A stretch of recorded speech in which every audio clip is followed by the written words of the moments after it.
Hi everyone! Welcome to another video. Today, we are taking a bit of a detour from the Diary of a Wimpy Kid retrospective to talk about Wicked, because I need to talk about the movie while it's still trending, so I can change the algorithm. I'm sorry guys, I'm sorry, I'm one of those people! I would have talked about Wicked earlier, but I only watched Wicked for good last weekend because I was so busy with like the end of a trimester. We were doing performances, so I had to be in it. I had to really be in it, you know? And then doing work and whatnot, and I got sick as well, so that was that was fun. But I ended up watching it anyway, so that's all that matters. But I do have thoughts, and I would like to share my thoughts to you guys. So here I go. Here's the video about Wicked. Spoilers warning for Wicked and Wicked for Good. Before we start, I would like to give a disclaimer that I do know about Wicked as a musical and as a book, but I've never, read the books or I've never watched the musical either. My exposure to Wicked as a story is mostly through like cultural osmosis, so listening to songs on Glee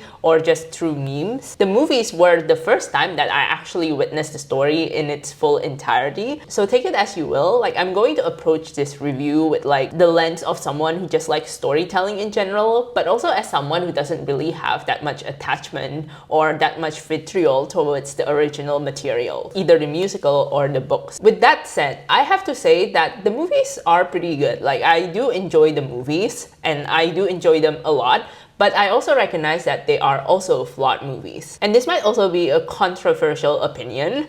I'm actually genuinely surprised that these movies managed to get a lot of like awards attention, like even from the Oscars, especially in regards to having nominations outside of like the technical categories. I have opinions about the Oscars in the sense that I don't think that they are the arbiter of taste when it comes to movies. People experience movies differently. So the movies that get awarded with the Oscars doesn't necessarily mean they are good movies. People have different tastes, like, you know. It's just that I am surprised that Wicked is one of those movies that actually gets a lot of like accolades. Just because I'm surprised about this, it doesn't mean that I hate the fact that these movies are receiving attention from award seasons. As a fan of sci-fi and fantasy, these genres tend to get overlooked by these major awards unless the awards ceremony is specifically directed to awarding movies within these genres. So I welcome the fact that the Academy is, welcoming Wicked, even though I am surprised that out of all the movies, it's Wicked. But let's face it, these movies deserve praise. I think these movies have great performances, especially from Cynthia Erivo as well as Ariana Grande. The movies also have really great songs because the musical also have great songs. Even if I feel like the songs from part 1 are better than the songs in part 2. I feel like that's the case with a lot of musicals though. But something I appreciate about Wicked in general is the fact that there's so many female characters that are flawed but are also allowed to remain flawed. In mainstream blockbusters, it feels like whenever there's a female character or whenever there's characters from minority groups like characters of color or characters who are disabled, it feels like they are always held to a higher standard, and that makes a lot of writers or a lot of filmmakers more wary about putting these people on the screen,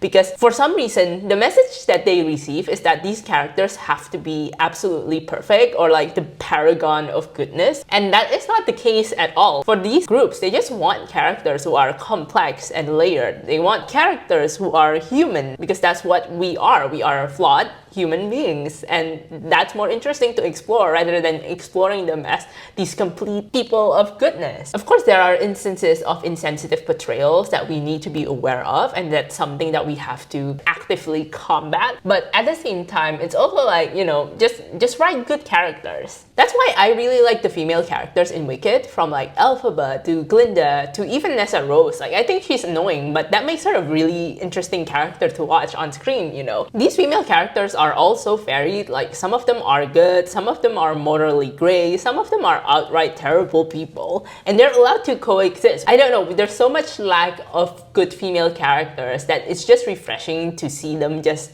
be characters, and they all have interesting journeys, and they are all distinct from each other in terms of like their personalities as well as their motivations. Even if the things that they do in the stories make you frustrated, it makes sense given their motivations as well as their personalities. And for that, I do appreciate the story for doing that, for allowing the female characters to be like that. And because these women as well, they're so like distinct and they are so defined and they have like their own interesting things happening with them, the relationship that they have with each other just becomes even more complex and fascinating to watch. If you watch my Wimpy Kid videos, you know that character exploration and just characters in general is something that I really like whenever I'm watching stuff and something that I really focus on. So yeah, that's why I really like watching Wicked. Even though I think that the movie is flawed, even though I think that the plot is flawed, I do like the characters, and that gives me the incentive to continue watching these movies, even though I do have some problems at times. Even if I do have problems with the plot,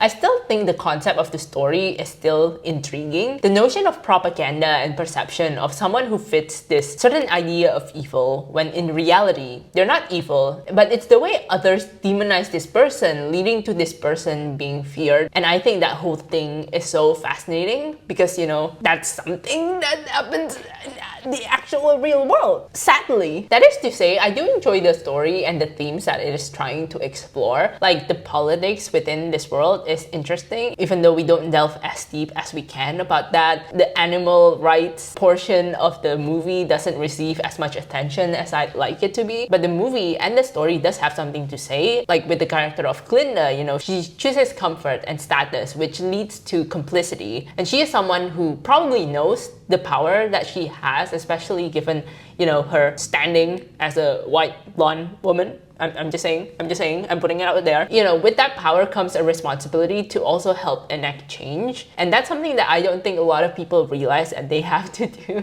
in like actual real life, because, you know, what do you mean you have power and you don't want to help people? Like it as not, you are causing harm to these people. If you can do something about that, you know, why not do something about that? I'm just saying.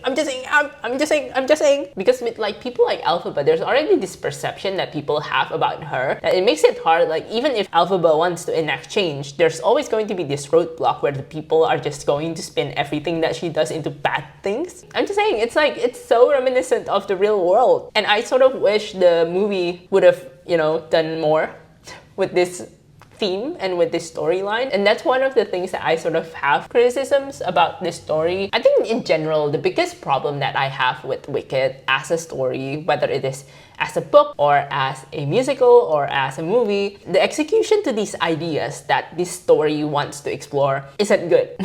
Bear with me. If I were to quantify, if I were to kind of pinpoint one of the problems that I have with this story, is the fact that it has such a strong connection to The Wizard of Oz, which I admit is a bit of an unfair thing to say because Gregory Maguire, the author of the book, he was inspired to write this story because of the Wicked Witch of the West, who is a Wizard of Oz character. So in the first place, would Gregory Maguire even have the idea to write such a story if it wasn't for the Wizard of Oz inspiration? I want to say, before we go into this point that I'm going to make, I will say that I do not have attachment to Wizard of Oz as a movie or as a book. Unlike a lot of people, I do not grow up watching the movie, or I do not grow up reading the books. So when I was watching Wicked, I was never under the expectation that I'm watching a Wizard of Oz, you know, parallel story or anything like that. I'm just watching Wicked as a story as it is, and I do still enjoy it, which is why by the time that I think we hit the Dorothy storyline,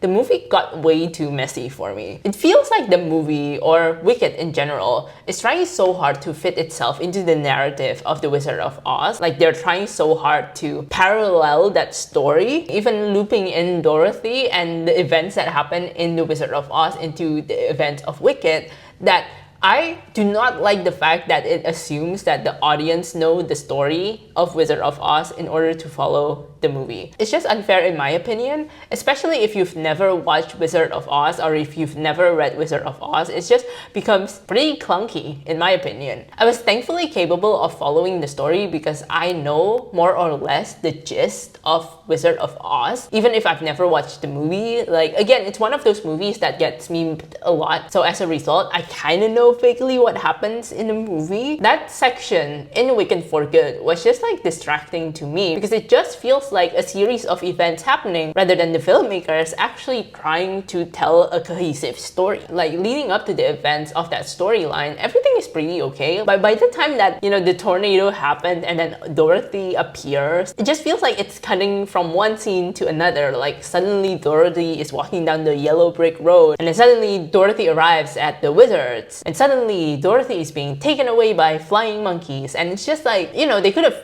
weave the story a little bit better. This might be what happens in the musical, but given that these films are longer, they're like twice as long, right? They're almost 5 hours long. Like, you would think they would use the time that the musical did not have to actually make this plotline feel a bit more cohesive. That it kind of makes you wonder what the additional hours were used for. I think also narratively, in terms of Elphaba's character development, like, it's a bad choice to rush through the Dorothy storyline because this plotline comes after No Good Deed, where Elphaba finally decides that she is sick of trying to do good and she will finally be the wicked witch that people assume she is. But we don't even see her wickedness in action. It's like the filmmakers want you to assume the wickedness based on the actions of the Wicked Witch of the West from Wizard of Oz. And that is a bad decision, again, and I stand by it because these versions of the characters, the wicked versions of these characters, are different from the Wizard of Oz versions of these characters. I know part of the reason why they try not to focus too much on Dorothy is because, you know, like, this is Elphaba's story, but they're the ones who brought in Dorothy into this whole thing. Like, you can't just have this kid who is trying to kill the Wicked Witch and then not put too much focus on her because, like, this is supposed to be the Wicked Witch biggest op, and you don't even give us the time to know her. The filmmakers just assume that you have the cultural knowledge of who Dorothy is as the character. And I just think, again, like, I feel it's lazy. I'm sorry, I feel it's a lazy storytelling. At least that's my opinion. I just think it's unfair to not spend some time with that plot and to recontextualize the events of the Wizard of Oz in the Wicked world because the characters themselves are already different versions of these characters. The companions that Dorothy have in the Wizard of Oz is different from the companions that she has in Wicked. So that does warrant a bit of screen time at least. I think recontextualizing these characters into the Wicked world is still very important because they keep saying that this is not the same Wizard of Oz that you know and love, and then they don't do the job, they don't take the time to actually show you that these characters are different. Because, you know, like, just imagine, right? Like, walk with me. Imagine you are watching Hades Town, and that story is based on a lot of popular Greek mythologies. But imagine how frustrating it would have been if you were not given the proper time to get used to the Hades Town versions of Orpheus,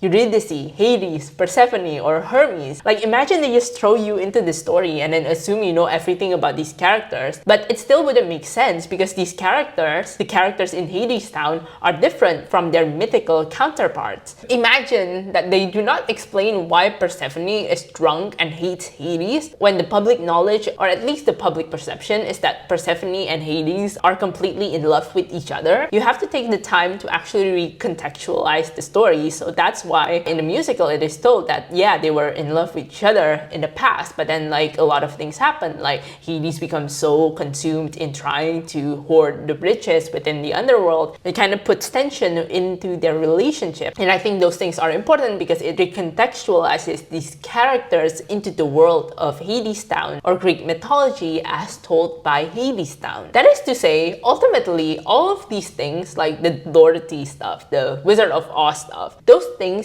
leads to the biggest problem that I have with Wicked. That is the politics and the themes that it is trying to explore. Those things are brushed aside because there's all of these, like, embellishments. The Oz stuff is like one part of it, But another part of this is like how the books are so focused on subverting expectations and creating shock value. Meanwhile, the movie and the musical is so focused on making sure that it's still like girl empowerment, girl friendship sort of thing, which, you know what, like I don't mind. I do actually like elphaba and glinda's friendship, and I think like it's a very important thing to talk about within the story. But also, like, what happens to elphaba's cause? Like, she just passes it along to glinda and then that's it? Why are we taking such big themes and you just make it the background of the story? But I also understand that maybe there's this like difference in expectations on what I want compared to what the story actually offers. But it doesn't mean that I cannot desire more. But back into the Oz stuff as well, right? Like, I am conflicted because I do know that a lot of people enjoy the Oz connection in Wicked, and maybe that's how they got into Wicked in the first place, because they were interested in the Wizard of Oz. And I'm not entirely sure if Wicked would be as popular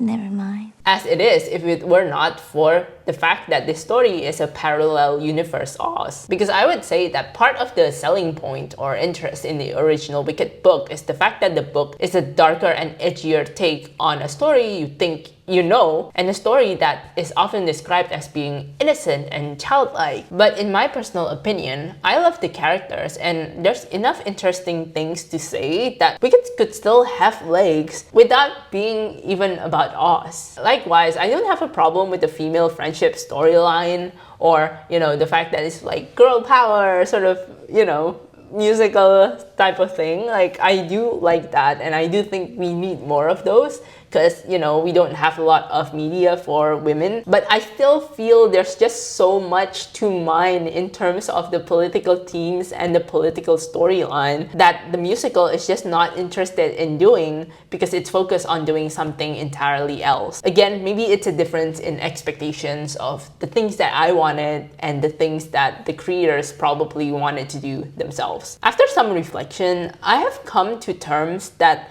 I love the idea of Wicked more than the actual Wicked itself, whether it is in movie form, or it is in musical form, or it is in book form. I like the idea that is trying to propose, but the execution itself leaves a lot to be desired from my end. That's why I cannot rate it as highly as I would like to. There's a bit of untapped potential over there that I think it would have been even better if it takes the time to actually get into it, if that makes sense. I just think it's a missed opportunity with the movie though, because I feel like with the book, right, like it's too focused on being dark and different than the original Wizard of Oz. But on the other side of the spectrum, the musical is more about like girly pop, yes, female friendship, everything's gonna be okay if you have friends along the way. And I just think that if the movie could have done a better job of merging those two things, the movie could have been great. But alas, the movie adapted the musical more. Anyhow, please don't come at me. That's just my opinion. Again, I still enjoy these movies, but it doesn't mean that these movies cannot be criticized either. I'm actually only criticizing this movie because I care, guys. But let me know what you guys think.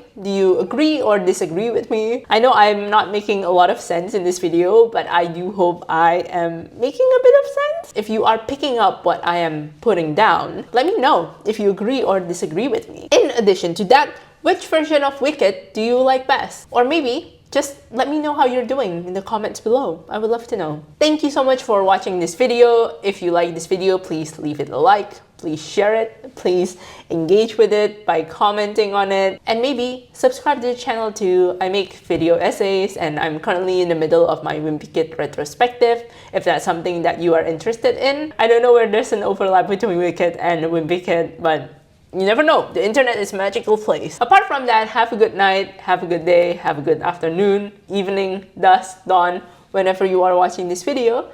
And I will see you guys next time. Bye!